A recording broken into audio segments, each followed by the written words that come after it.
Some time ago, I was a co-founder of a paranormal research team. We had been contacted by a woman who wanted us to do an investigation in her family's home.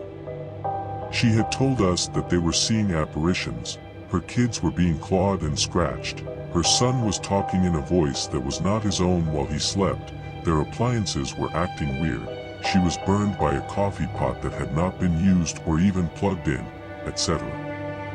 We went for the initial visit with the family in its entirety. We explained in detail what it is that we do, and that did not in any way include any type of cleansing, but we can give the information for someone who would do that. We also let them know that we would advise them upon the conclusion of the case what it is that they need to do to get things back to normal. The family as a unit agreed to everything, and so we then came back around dusk to begin the investigation. We asked her to have everyone out of the house, which included the pets and the kids, and she complied. Her mother was there picking them up when we arrived. It was around 3 a.m. when we wrapped things up and loaded up the car to go home. As we were driving down the block, I had a sudden crazy anxious feeling come over me. It was gone as fast as it came on, so I didn't think much of it. We turned the corner at the end of the block and headed for the road out of town. There were trees and a streetlight to the left of us and an open field to the right. I was ready to get home to start editing, and I still had to drop Dee off at her place, which was several miles out of the way. As we were driving, there was what looked like a fawn standing under a tree staring at us. It was man from the waist up and two large goat legs from the waist down with hooves for feet. The upper part of it was blue-gray in color, and black hair from the waist down with black hooves. I pegged my Mustang and we were out of there. We both said, "Did you see that?" at the same time, so we both knew we had witnessed the same thing. There were several findings upon review of all of the recordings, pictures, and such, which we did go over with the lady of the house a couple days later.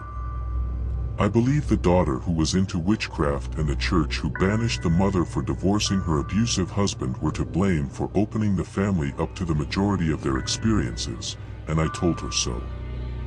I also told the daughter to leave the witchcraft alone and went on to explain to her why she should. I do not believe she went on to heed my warning because I ran into her several months later and could feel the negative presence with her. She said, "Since you came to our house things have been worse." I said, "I told you all what you need to do to get rid of it and keep it that way.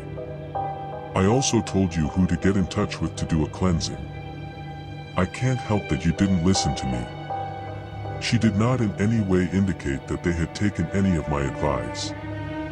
I believe that, like most young people, she wasn't ready to let go of the feeling she got from practicing witchcraft, so she didn't stop messing with it. When I was 12 years old, my mom and dad separated, and she moved us into a nice little duplex apartment. Our attached neighbor was an elderly lady, and she was never a bother to us. We hadn't lived in this apartment for very long when strange things started to occur. They were simple things at first, like knocking inside the closet, something moving inside the bathroom cabinet, stuff like that. You could easily miss it if the TV was on or you were on the phone. Well, Mom was at work one afternoon when I had come home from school, which was the norm. I went into my bedroom to put my bag down and I noticed a little 3-minute, sand in the hourglass type, egg timer that I had sitting out in the middle of the desk, running. My entire bedroom was white with pink accents. White daybed, white desk, white walls, pink comforter, pink pillows, pink sand in the egg timer. I couldn't have missed it if I had wanted to. I ran out the back door, grabbing the phone on the way, and called Mom at work. She immediately came home, thinking someone was in the apartment. She went completely through everything and not a soul in sight. Neither of us could explain what had happened. About a week later I came in from school, went to the hallway to go into my bedroom to put my stuff away, and there was a man standing at the end of the hallway. I dropped my bag on my way out the back door, grabbed the phone and called Mom at work. She rushed home, went through the entire place, nothing. Now I know what you're thinking, they could have slipped out the door or a window while I was standing outside the back door, but here's the thing. You could see straight through the apartment from either door. If they went out the door I would have seen them. Now onto the windows, they had the security screens on them with the metal lip all the way around them that held the screen frame in place, and not one screen had been torn or pried at. So there goes that theory. So, about a week after this incident I encountered the same man standing there after school. I called Mom, she raced home, and you know the rest. She and I had decided to sit down and talk about the goings on in our apartment, and that's when she told me her story. She had been laying in bed one night not too long after we moved in, and she had a feeling of being watched. She turned to look at the bedroom door and something she could not see jumped on her. She said it was holding her mouth, shaking her, and felt like fingertips were jabbing her all over her body.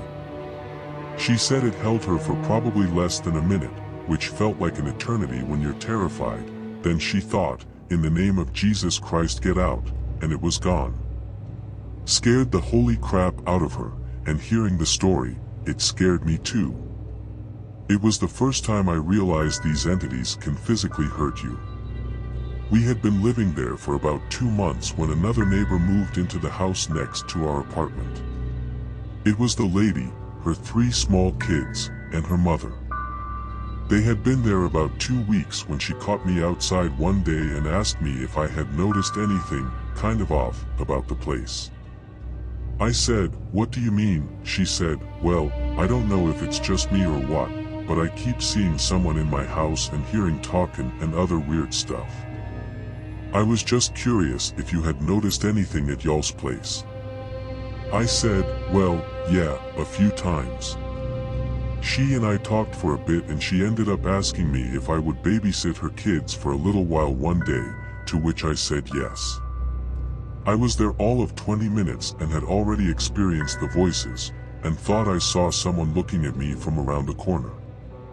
I only stayed with the kids once because her place was so active. And needless to say, they didn't live there long before they gave up and moved out. I had taken the day off from work, and was home alone cleaning. It was the beginning of spring, so I had all the windows open to let in some fresh air and natural light. It was right around 3 p.m. and I was putting everything away so I could go pick up the kids from school. As I was walking up the hallway headed for the front door, I felt something rush up behind me. It blew my hair forward, and right in my ear a deep gravelly voice said, "Hey, fucking bitch." I instantly and with no hesitation ran for the door. We lived on the 2nd story in an apartment building, and honestly, I'm not even sure I touched any of the stairs on the way down. If you have a true, scary story, and would like to hear it on this channel, please submit it to SinisterFido@gmail.com. Until next time, stay sinister.